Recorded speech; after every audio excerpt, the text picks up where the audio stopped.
Eh bien, salut à tous, c'est la vie météo. J'espère que vous allez très bien en se retrouvant ce mercredi 18 février 2026 pour de nouvelles infos météo. La tempête Pedro va donc traverser notre pays dans les prochaines 24 heures, surtout dans la nuit et la matinée de jeudi. On attend de fortes rafales de vent sur la façade atlantique, une forte houle, des vagues de 7 à 8 mètres avec des coefficients de marée assez élevés.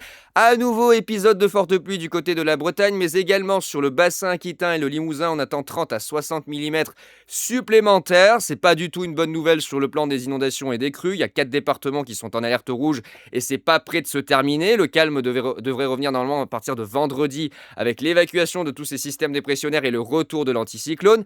À nouveau des vents violents, je vous en avais parlé hier, mais on va voir un peu plus en détail dans le sud-ouest, entre le bassin aquitain, l'Occitanie, mais surtout et encore une fois le Languedoc-Roussillon qui va subir une énième tempête de tramontane. L'Aude et les Pyrénées-Orientales, que j'ai déjà placées en vigilance renforcée, avec des rafales de vent entre 120 et 130 km/h en pleine du Roussillon et jusqu'à 150 km/h sur les reliefs de l'arrière-pays. D'ailleurs, l'arrière-pays qui a été ravagé lors de la tempête Nils, c'est ça, il n'y en a pas beaucoup qui l'ont montré, et notamment sur les réseaux sociaux et dans les journaux. Il y a des images qui sont parvenues de zones forestières sur les Pyrénées-Orientales, là où il y a eu les 180 km/h, des zones forestières complètement annihilées, réduites à néant, des parcelles de forêt complètement bousillées à terre, il n'y a plus rien, complètement rasé, tel 99 dans le nord de la France. Donc cette nouvelle tempête n'est pas du tout une bonne nouvelle, ça rajoute encore plus de catastrophes à la catastrophe. Là on est vraiment dans une situation qui n'en finit pas. Heureusement à partir du week-end, je vous le dis, ça y est, ça va se calmer, la masse d'air va s'assécher et enfin on n'aura plus de pluie pour au moins minimum une semaine. Vraiment je vous dis, on a une semaine de répit à partir de vendredi. La dépression Pedro est donc ici, elle arrive par l'Atlantique avec ses fortes pluies à l'avant qui touchent la Bretagne en flux de secteur sud. Ça va progresser d'ouest en est, il y aura une ligne de grain qui va passer ici entre l'Aquitaine et les régions de l'Est dans la soirée de mercredi, dans la nuit de mercredi à jeudi. Ça pourrait s'accompagner de fortes rafales de vent à son passage. Pardon, 80-90 km/h dans l'intérieur des terres, ponctuellement 100 km/h. Quelques orages localisés. À l'arrière, on aura le ciel de traîne qui va toucher essentiellement le sud-ouest du pays. J'ai mis à jour la vigilance concernant cette dépression. On a toujours ici l'alerte pour la journée de mercredi sur les pluies du côté de la Bretagne. La neige qui est bien tombée, mais plus au nord, hein. C'était le risque dont je vous avais parlé hier sur ces zones-là. Du coup, la région parisienne n'a pas été concernée par les chutes de neige, ça a été de la pluie. Donc, il a bien neigé, mais plus au nord. Les prévisions étaient un petit peu indécises, hein. C'était soit ça commençait vers la région parisienne, soit ça commençait plutôt vers l'Aisne, l'Oise et la Somme. Donc, ça a tranché, ça a commencé plus au nord. C'est en train de s'évacuer là en cours de journée en direction de la Belgique, voilà, de l'Allemagne. Ça part un petit peu plus au nord, donc la vigilance, voilà, du côté de la région parisienne n'aura pas servi, mais c'était le risque. Et puis, bah voilà, hein, du côté du sud-ouest, ça recommence. Nouvelle vigilance vent, nouvelle vigilance orage. Avec ce soir la ligne de grain qui traversera ici tout le bassin aquitain, Poitou-Charentes, Limousin, Auvergne, Occitanie et ça finira sur le Languedoc-Roussillon dans la soirée. À nouveau, beaucoup de neige en montagne qui est attendue pour la journée de jeudi avec un risque d'avalanche qui remontera en intensité. Il y a déjà plus de, je crois, 1,50 m, 2 mètres de neige au-dessus de 2000 mètres d'altitude. Ça commence à faire vraiment beaucoup, beaucoup de neige. Et du coup, pour la journée de jeudi, avec ici l'ajout d'une vigilance orange vague submersion, Météo France a rajouté ça là ce matin, avec la houle qui va se mettre en place avec le passage de la tempête Pedro. Donc on attend des vagues de 7 à 8 mètres sur la façade atlantique avec des coefficients de marée assez élevés, donc gros risque de submersion. Le vent qui soufflera jusqu'à 110-120 km/h sur les caps exposés entre le sud de la Vendée et la zone des Pyrénées-Atlantiques, donc il faudra faire attention, du vent classique, hein, mais avec les coefficients de marée élevés, ça donnera des phénomènes de submersion assez importants. Dans l'intérieur des terres, on dépassera les 70-90 km/h ponctuellement ici sur Poitou-Charentes, en direction du nord du Limousin et de l'Auvergne, hein, localement 80-85 km/h. Sur le bassin ici aquitain et en direction de l'Occitanie, attention, ça soufflera un petit peu plus fort, 90, localement 100 km/h, voire 105 possible du côté de la Haute-Garonne, de l'Ariège. Et puis à nouveau là, du côté de l'Aude et des Pyrénées-Orientales, énième tempête de tramontane pour cette journée de jeudi avec des pointes entre 120 et 130 km/h sur la plaine du Roussillon, hein, Port-le-Cat. Toute cette zone-là du littoral est dans l'intérieur des terres, ici dans l'arrière-pays, hein, sur les zones de relief qui ont déjà été fortement impactées, du 130-150 km/h possible. Bon, dans certaines zones, il n'y aura plus d'arbres à faire tomber puisqu'il n'y en a plus. Donc voilà, au moins l'avantage, c'est qu'il n'y a plus de risque de chute d'arbres dans certaines zones puisqu'il n'y a plus rien, hein. Il y a des parcelles de forêt qui ont été complètement rasées. Donc ça, bon, bah là, maintenant que c'est fait, c'est fait. Mais il y a toujours ce risque que certains arbres tombent encore avec les sols qui sont humides, avec voilà, les zones qui ont été fragilisées. Certains bâtiments qui sont encore endommagés, qui n'ont pas été réparés, il peut y avoir des dégâts supplémentaires. Donc soyez vigilants. Énième vigilance orange pour ces deux départements. Ça fait beaucoup en une semaine, hein. Là, ça commence à faire beaucoup. Et puis, à nouveau, de fortes pluies qui sont attendues sur le Limousin, sur une partie sud de l'Auvergne, et surtout ici, entre le bassin aquitain et l'Occitanie. Franchement, ça n'en finit pas. Ça n'en finit pas, c'est une horreur. C'est vraiment une horreur. Donc là, voilà. Oups, j'ai oublié la Dordogne. Ah, bah excusez-moi, là j'ai oublié la Dordogne dans la liste des départements. Bah, je fais bien de voir. Donc là, oui, non, la Dordogne, vous n'êtes pas en vert, hein, je vais vous rajouter juste après.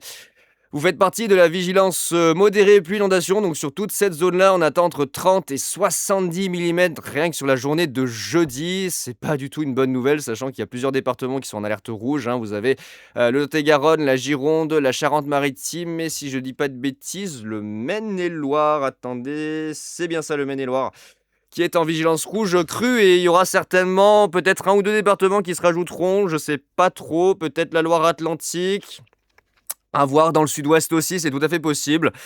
Si vraiment les niveaux y montent, il y a un risque de vigilance rouge qui s'étende dans d'autres départements. Donc là, vous allez avoir à nouveau beaucoup de pluie, du côté du sud-ouest aussi, entre les Pyrénées-Atlantiques et les Hautes-Pyrénées, beaucoup de vent sur le sud-ouest du pays, vraiment ça n'en finit pas, hein. Ça n'en finit pas, et j'ai rajouté la Corse du Sud également pour la soirée de jeudi. On attend à nouveau des rafales de vent entre 130 et 150 km/h sur les reliefs, 120-140 entre Porto Vecchio et Bonifacio, 100-110 sur les zones ici de plaine, sur la partie ouest de l'île, donc ça va encore bien souffler, jusqu'à 120-130 km/h sur les caps exposés ici au large d'Ajaccio, hein, la Parata notamment, et sur les caps exposés sur toute cette zone jusqu'à Bonifacio. Ah, ça n'en finit pas, vraiment ça n'en finit pas, c'est une horreur. Dans la terre des terres, ça soufflera fort comme je l'ai dit, avec de fortes pluies, des orages, voilà, le long de la façade atlantique. La Dordogne, faudrait peut-être que je vous ajoute aussi, j'ai oublié la Dordogne, c'est pas vrai, dans mon listing, il m'a pas mis la Dordogne, là, j'ai oublié le 24. Bon, je vous rajouterai la Dordogne, je vous ai pas oublié, je vous mettrai juste après. De la neige en montagne qui va tomber du côté du Massif central, des Pyrénées, des Alpes, ça va se rajouter à tout ce qui est déjà tombé. Vague submersion pour la façade atlantique avec une forte houle. Et toujours le risque d'avalanche qui est présent sur tous les massifs. Ah vraiment, ça n'en finit pas. Ça n'en finit pas, cette situation bordélique. Avec là, regardez juste, voilà, normalement, pour la journée de vendredi, ça y est, ça revient au calme. Le vent va commencer à faiblir en Méditerranée, il restera fort sur la Corse pour la fin de nuit. Il restera encore un risque d'avalanche sur les Alpes et un petit peu de neige dans la matinée. Idem du côté des Pyrénées. Mais ça y est, à partir de vendredi, ça revient au calme sur le pays. Et normalement, ça y est, on en a fini pour au moins une semaine avec les intempéries. Aïe aïe aïe, c'est infernal. C'est infernal. Cette tempête là, nouvelle tempête, bordel. Comme si on avait besoin de ça. Là, faudrait que ça s'arrête, ça devient pénible. En plus, il pleut, il pleut. Matin, tu te lèves, il pleut. Tu pars au boulot, il pleut. Tu vas en pause, il pleut. Tu rentres le soir, il pleut. La nuit, il pleut. Il pleut 24 heures sur 24. Bordel, c'est pas possible. Oh, on se croirait sous les tropiques. Quoique les températures sont pas du tout adaptées, hein. Ça, c'est un mélange de pluie tropicale et de température automnale, un peu hivernale. Vous voyez, c'est une espèce de mousson, mais bien européenne, bien chiante. C'est infernal. Bon, la dépression Pedro qui va donner de fortes rafales de vent sur Poitou-Charentes, la façade atlantique, 100, 110, 120 km/h, ouais, localement 125, 130, vraiment sur les caps exposés, les îles au large. Pas de quoi s'inquiéter, c'est plutôt sur le Languedoc où ça va envoyer la patate à nouveau pour la journée de jeudi, hein, vous voyez, dans l'après-midi notamment, on attend des rafales de vent entre 110 et 130 km/h sur les zones côtières, ouais, Port-le-Cat, localement jusqu'à 120, 130 km/h. Et puis dans l'intérieur des terres, notamment dans l'arrière-pays sur les reliefs, hein, 140, 150 km/h, bah oui. Pourquoi pas, une énième fois, en direction également de l'Hérault. Alors l'Hérault, pour l'instant, je vous ai pas placé en vigilance renforcée. Je vais voir d'ici demain matin ou ce soir, peut-être plutôt ce soir, pour vous placer en vigilance renforcée. J'attends de voir vraiment les dernières modélisations du modèle ICON, plus particulièrement pour vous placer en vigilance.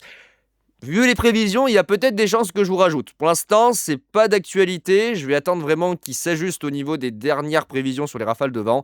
Ça bouge un petit peu, mais il y a peut-être des chances que vous y passiez aussi à nouveau.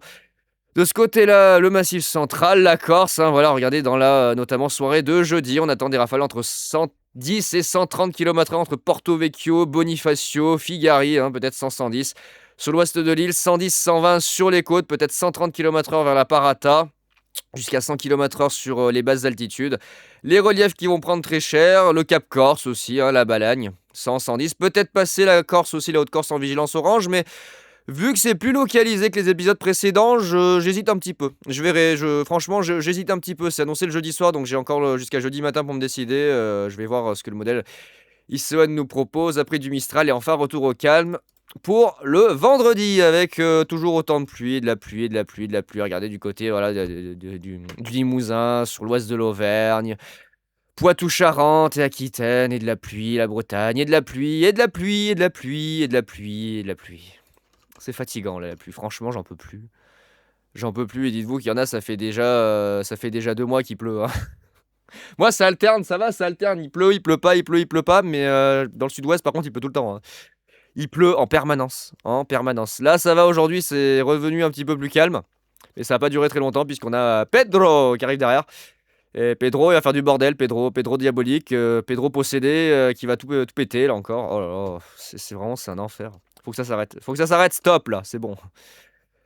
Ah, retour de l'anticyclone, ça va faire du bien là pour le week-end. Oh bon sang, le soleil, enfin, le soleil, la douceur. Oh, quel plaisir. Avant que. Ahem. Après le 25 février, ou aux alentours du 25 février, il se passe à nouveau des choses.